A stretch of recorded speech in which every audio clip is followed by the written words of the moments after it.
Hey guys, what's up? It's Alec Torelli, and welcome back to an episode of the Hand of the Day. Today's hand comes from the Hustler. We're playing 100, 200 with a 200 ante, a 400 straddle, and an 800 straddle, and we have an epic four-way pot coming right up. Stay here. Welcome to the Conscious Poker YouTube. If you're new here, my name's Alec Torelli, high-stakes poker player and coach, and my goal here is to simplify poker to make it easy for anyone to understand, as well as help you earn side income from the game. We have awesome products and services at consciouspoker.com and a brand new, beautiful website. I'm so proud of this thing. It took us so long to build this. Anyway, I'm super proud of it. Head over there, check it out, download our free resources to help you improve your game, and you'll get access to our newsletters coming out on Mondays to help you take your game to that next level. It's all totally free, so check that out. Also, if you're new here, subscribe to this channel. We put out awesome content here on Hand of the Days, Ask Alex, help you with bankroll management, mindset, and the whole thing to help you reach that next level in poker. So be sure to subscribe and turn on notifications. So this hand is actually crazy. We have a $100 blind, a $200 blind, a $400 straddle, and an $800 straddle in the cutoff. So the action in this hand actually starts on the button, and Big John wakes up in this spot. Of course, he's going to be raising here a lot, but he wakes up with two queens. That's an 800 straddle? Because I had to pay 500 anyway. It's a nice time to get queens. 800. That makes all the sense. So he makes it 2,800 on the button. A pretty amazing spot to have such a strong hand because, of course, with all that dead money, people are going to think you're stealing. Now, folded over to Krish in the big blind, who has Jack 8 of diamonds. Now, this hand is probably just a fold here. You're out of position. You have multiple people behind you, and Jack 8 doesn't play that well. But Krish is in a gambling mood. He wants to call, so he decides to take a flop. Andy will be re-raising here. He just calls.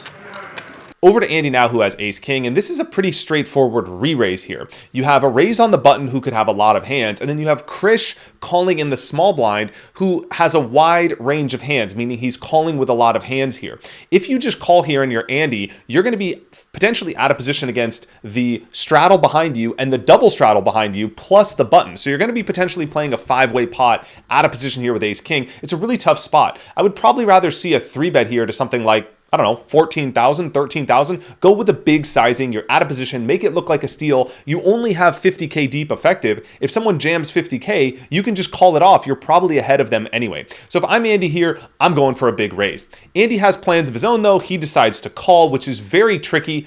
Leave it to Andy for the unconventional lines here. That's why he's a very tough player and one to watch out for on this show. So Henry put on the straddle to 400. Patrick put the double straddle on. Now this is pretty unlucky for Henry because had Andy re-raised, which he normally would, he wouldn't think his ace queen is so good. And what an interesting hand. Now over here to Henry, who has ace queen of hearts, and actually Henry gets pretty damn unlucky here that Andy didn't just 3-bet to begin with. If Andy 3-bet, maybe he would just jam it in here with ace queen and go with it anyway, but he might be able to get away from his hand. Now when Andy just flat calls, Henry's thinking to himself, I have the best hand here. I got a steal on the button who probably has nothing, call in the small blind who definitely doesn't have a super strong hand. Andy just flatted after a raise and a call, probably doesn't have anything. My ace queen's probably good. He's seeing, almost 10,000 out there in dead money. He's got ace queen with a 50K stack. What's he going to do? Obviously, he's going to re-raise. So he makes it 13.4 thousand. Can't blame him here. Very standard re-raise with ace queen. I think he's going to send it in, no? Just call.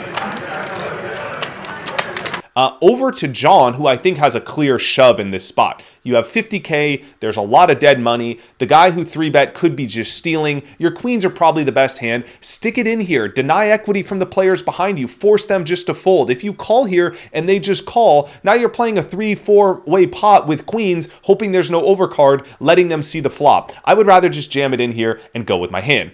Anyway, John has plans of his own. He just decides to call. I think we should gamble. I'm all in. All in. Wow. I love it. I absolutely love it. Now over to Krish here. who decides to make a very unconventional jam. He just says, hey, I want to gamble here. He knows this play is a fold. He's just in a different mood. He wants to play his hand, and he figures, hey, look, I got Jack-8 of diamonds. I probably got 2 live cards.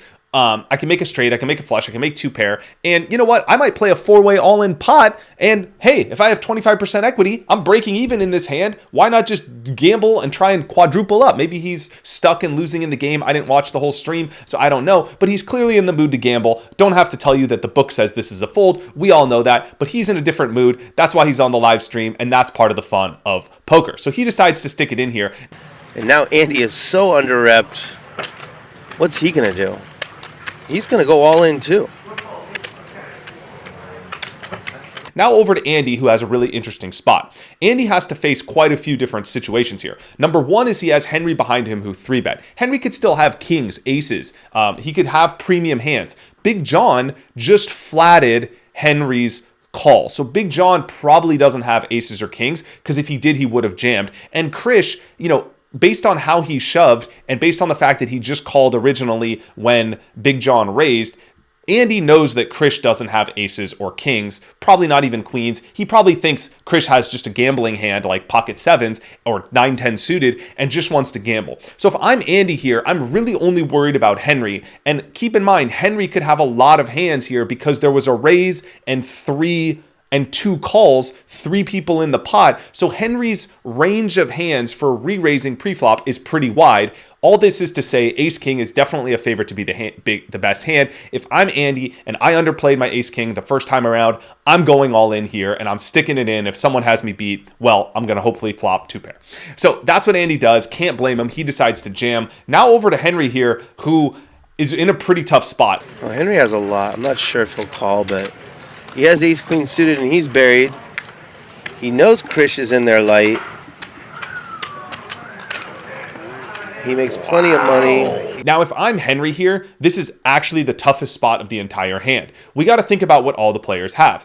Big John probably doesn't have you beat. I mean, he has queens in this spot, but Henry can't know that. He just flatted. If I'm Henry and I'm looking at Big John, I'm thinking, well, if he had queens, kings, aces, or ace-king, he would have just jammed. When Big John just calls, I think maybe he has jacks, maybe he has 10s. My ace-queen is live. Krish, we know, has probably air, and Andy jammed behind. Andy's a solid pro. He knows how to hand read, but does he really flat call here after a raise and a call with aces, kings, or ace-king? I'm thinking probably not. So I think my ace-queen might have 2 live cards against all these random hands.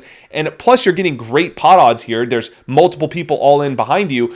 You're getting a great price. You don't need that much equity to call. Unfortunately for him, he only has 7% equity. Of course, he doesn't know this. He sticks the money in. Really tough to blame him here. It's really hard to fold here in this spot. And Big John's going to be in there with queens. One time, yeah. One time. And now over to Big John, who is analyzing what everyone else has, which is super crazy because John underplayed his hand. Andy underplayed his hand. We know Krish probably has air. So if I'm John here, I'm probably calling it off too. What I'm really worried about here in this spot, if I'm John, is Henry that woke up with kings, aces, or ace-king. Not ace-king specifically, but kings or aces. He could still have kings or aces here because he called. But keep in mind, Henry really tanked here when he was calling. He gave away a tell that he probably didn't have a super premium hand. So if I'm John and I'm looking at Henry, I'm thinking, well, he could have aces or kings, but based on the way he was acting, is he really going to act that way with aces or kings after a raise, after an all-in and a call, or an all-in and a re-all-in? He's probably just going to stick it in and like give away a different body image, a different motion, different psychological or physical tell. So I actually think if I'm John here, I'm discounting aces or kings from a lot of these people's range. Krish because he just flatted pre-flop and the way he jammed. Andy because he just flatted pre-flop. Henry because the way he acted after a raise and a jam. So I'm thinking, wow, there's 3 people all in ahead of me, but somehow my queens are probably good. Credit to John, he figured it out. He puts the money in as well. And we have a 4-way all-in here, which is something you very rarely see in any poker game unless you're playing, a tournament and someone has 5 big blinds. But you really never see this in a deep stacked high stake cash game, which is why this hand is so interesting and I wanted to get it on the channel. Before we get to the results, I wanted to make you guys aware. As you know, I'm very heavily involved in the crypto space, and I've been creating a lot of content around crypto as well. So if you want to learn about cryptocurrency, Bitcoin, NFTs, DeFi, you've heard of all these things, but you don't understand them or they're very complex to you, I write a newsletter that's totally free at alectorelli.substack.com. I also have a YouTube channel, it's Cryptorelli, get it? I'll put the link up here as well. Be sure to subscribe to that and stay tuned for awesome crypto content that comes your way, as well as what I'm betting on and some awesome opportunities in the space. Now let's get to the results. The hand comes down. We got Ace King with 37% equity, Queens with 30% equity, Jack 8 with 25%, and Ace Queen, unfortunately, Ace Queen suited, showing up way behind with a mere 7%. So they all decide to run it once. It would have been really cool to run this twice. I think you definitely want that if you have Jack 8 of diamonds, but for some reason, one of the players disagrees at least, and we end up running it once. There's 4 players in the pot, and he has 25% equity. Perfect. Andy, slight favorite with Ace King. The flop comes down Jack 6-4 with a diamond draw, and Jack 8 is absolutely loving this here. I mean, can you imagine you put it in 4 ways and you have Jack 8 and you're up against an overpair and Ace King and you have 2 unders and you flop 7-6-4? You're like, oh my gosh, this is the one time I'm actually going to do it. Great flop for Krish. There will be a side pot too. At least one side pot. I got diamonds. Oh my gosh. Is he going to break out? Unfortunately for him, the turn is a 7, the river's a 7, it blanks off. Big John wins himself a huge pot. Oh my God, Big John. Andy got kings. Andy's going to get a side pot here, I believe. Against King Henry. Big John. Oh, man. Big John, big pot. Bad John. Andy actually probably close to breaks even in this hand because the main pot is 145K, the total pot's 175, and Andy ends up winning the side pot. Leave your thoughts in a comment below. I hope you like this channel. Be sure to subscribe. More awesome content's coming your way. I'm Alec Torelli, and I'll see you in the next episode of The Hand of the Day.